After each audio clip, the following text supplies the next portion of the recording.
I'm Chris Hammerschmidt, and I'm running for City Council in Ward 1 to represent you and I, the taxpayers.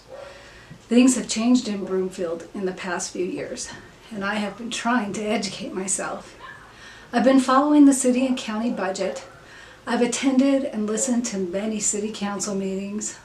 I was the registered agent for the 2020 Vote No on 2B issue committee. It saved you money. I ran for City Council in 2021 to represent you because the issue committee predicted the property tax increase after repeal of the Gallagher Amendment. I've also been reading Frederick Bastiat's book, The Law, which discusses property rights and the proper role of government. We've forgotten the proper role of government, and it's time to revisit those ideas. Government should have limited reach into our lives. In the past few years, you and I have seen a lot more money coming out of our pocketbooks. Let me remind you of a few things. The repeal of the Gallagher Amendment, or Amendment B, in 2020 caused your property taxes to go up. Our City Council tried to raise the mill levy in that same year using Amendment 2B. Luckily, you saw through their deceptive words, and 70% of you said no, and yet Broomfield's general fund revenues continue to rise. Did they really need that money? Year-over-year inflation is still up 3%, with some things like food, transportation, and shelter up over 5%. The reason we have inflation is because of government overspending. Aren't you tired of handing your paycheck over to the government? Our City Council has passed resolutions to increase their pay, add health care benefits for themselves, and they are currently trying to change the charter to become full-time commissioners, taking more money from us. City Council is a part-time position where a strong manager directs staff to do research for council priorities. City Council just makes policy using staff recommendations. It's not rocket science. Our City Council tried to pass a sales tax increase. Apparently, they don't think they have enough of your money yet. This would have given them an 18% increase in their general fund budget. Our City Council visited the state legislature this year to make sure land use decisions remain at the local level. However, they didn't bother to go to the state legislature on our behalf to push back on Proposition HH. Prop HH will do nothing to significantly lower property taxes, but will take away your taxpayer Bill of Rights forever.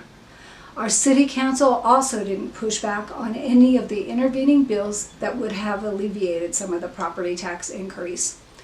Our City Council passes resolutions and ordinances that continue to raise our cost of living.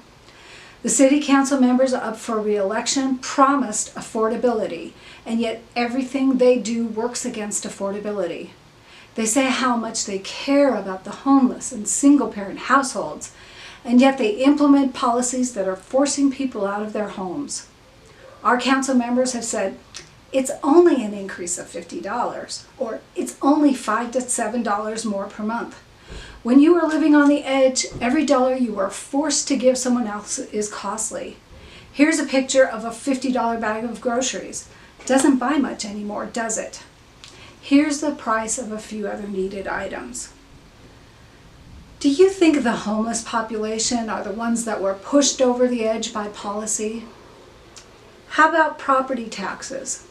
Our property valuations went up between 30% and 50%. Why should our government get a windfall just because our home equity went up? We pay the mortgage, we pay the insurance, we pay the upkeep. On a home that was $500,000 and is now $700,000, we will pay about $1,600 more in property taxes starting next year. Proposition HH is a very bad bill. I would encourage you to vote no on Prop HH. You will pay the highest property taxes ever, but at least they will have to ask permission from us to raise even more tax revenue. Our City Council is also going to see a huge windfall with Prop HH. Last year, you would have paid approximately $4,100 in property taxes on a $500,000 home. The city gets approximately $1,000 or 25% of your property taxes. If those property taxes go up another $1,600, the city gets about $1,425. a 43% increase in revenue. When's the last time you received a 43% increase in revenue? We are not their piggy banks. You work hard for your money. The government doesn't need more. They need to provide basic services like fixing roads, building and maintaining infrastructure, including water and sewer, providing police and fire protection, and supporting our school kids. I am one of you, a taxpayer, retired and living on a fixed income. And you and I have kids who are trying to navigate these complex times. When elected, I will work to decrease the mill levy, find places in the budget to reduce spending, keep you informed via video updates like this one. Our elected officials are not working for us, but I will.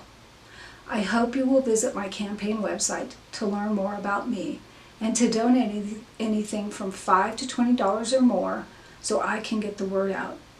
In my next video, I will discuss the bills and citizen initiatives introduced to try and fix the repeal of the Gallagher Amendment, and what the state did to minimize their pain while increasing yours.